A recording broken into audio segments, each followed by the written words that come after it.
योगीराम सूरतकुमार, योगीराम सूरतकुमार, योगीराम सूरतकुमार, जय गुरु राया। योगीराम सूरतकुमार, योगीराम सूरतकुमार, योगीराम सूरतकुमार, जय गुरु राया। சிறுவர்களுக்கு யோகிராம் சுரத்குமார் அப்படின்னு திருவண்ணாமலை யோகிராம் சுரத்குமார் ஆசிரமத்தில் தமிழிலும் ஆங்கிலத்திலும் 2 புத்தகங்கள், குட்டி குட்டி கதைகள், பகவானை பற்றிய லீலைகள் சின்ன சின்ன கதைகளாக போட்டு வெளியிட்டிருந்தாங்க. அதில் எல்லா குழந்தைகளுக்கும் வழங்கப்பட்டது. இந்த கதைகளை குழந்தைகள் படிச்சுட்டு சத்சங்கத்திலையும் அழகாக படிச்சுட்டு அந்த கதைகளை அழகாக சத்சங்கத்தில் சொன்னாங்க. ரொம்ப நல்லா இருந்தது. இதை நான் ஆடியோவாக போடலாம், வாடா குழந்தை கதை சொல்கிறேன் கேட்குறியா அப்படின்னா வந்து குழந்தைகள் கதை கேட்பாங்க. ஏன் இதை நம்ம ஆடியோவாக போடலான்னு எனக்கு ஒரு ஆசை இருந்தது. இந்த பகவான் கதைகளில் என்னோடய சொந்த கற்பனைகள் எதுவுமே கிடையாது. இந்த புத்தகத்தில் இருக்கிறத அப்படியே நான் படிக்க போகிறேன்.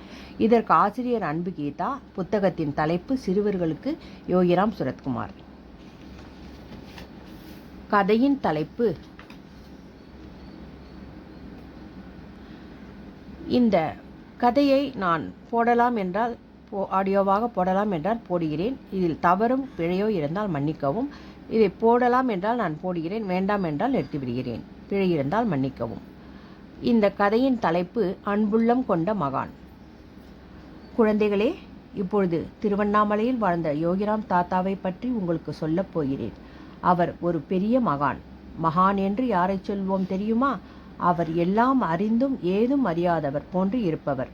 தம்மிடம் உண்மையான அன்பு கொண்டவர்களின் தவறுகளை மன்னித்து நல்வழிப்படுத்துபவர். கடவுள் போன்ற சக்தி உடையவர். அத்தகையவர்தான் மகான். ஒருமுறை யோகிராம் தாத்தாவை சந்தித்து அவர் தம் அருளாசிகளை பெற அன்பு செல்வியின் குடும்பத்தினர் திருவண்ணாமலைக்கு சென்றிருந்தனர். திருவண்ணாமலையில் மலையை சுற்றி வருவது ஒரு மரபு.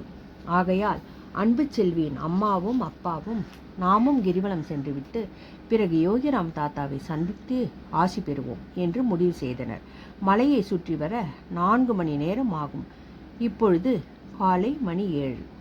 ஆகையால் காலை 11 மணி அளவில் சுற்றி முடிப்போம். முடித்தவுடன் யோகிராம் தாத்தாவை சந்தித்து அவர் தம் ஆசியை பெற்று அதற்கு பின் மதிய உணவருந்துவோம் என்று திட்டமிட்டு கிரிவலம் தொடங்கினர். ஆனால் எதிர்பாராத கால தாமதத்தினால் அவர்கள் கிரிவலம் செய்து முடித்த பொழுது மதியம் 2 மணி ஆகிவிட்டது.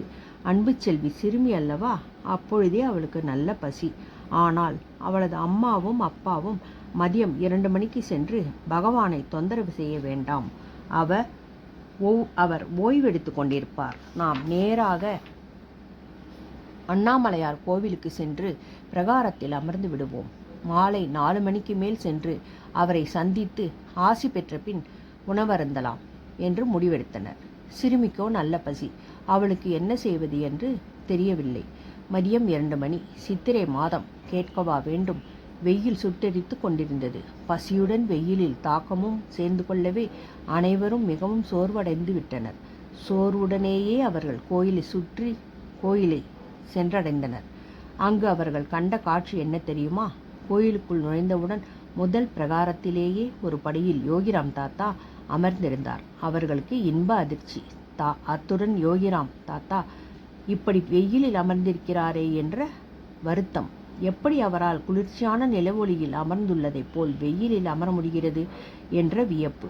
இவ்வாறு பலதரப்பட்ட எண்ணங்களும் கேள்விகளும் பொங்க பாதம் சுடுவதை கூட பொருட்படுத்தாமல் நேரே அவரை நோக்கி சென்றனர். அவர் திருவடியில் விழுந்து வணங்கி ஆசி பெற்றனர். அவரும் ஆசி வழங்கிவிட்டு புன்சிரிப்புடன் சென்று உணவருந்துங்கள் என்று கூறி எழுந்து சென்று விட்டார். அன்பு செல்வியும் அவள் குடும்பத்தினரும் யோகிராம் தாத்தாவின் கருணையை நினைத்து வியந்தனர், பெருமகிழ்ச்சி அடைந்தனர். குழந்தைகளே, பார்த்தீர்களா? தம்மிடம் அன்பு கொண்ட அன்பர்கள் பசியால் அவதிப்படக்கூடாது என்று தாமே அவர்கள் நாடி சென்று காட்சியளித்தார். அன்புள்ளம் கொண்ட அந்த மகான் யோகிராம் சுரத்குமார். ஜெய குரு ராயா.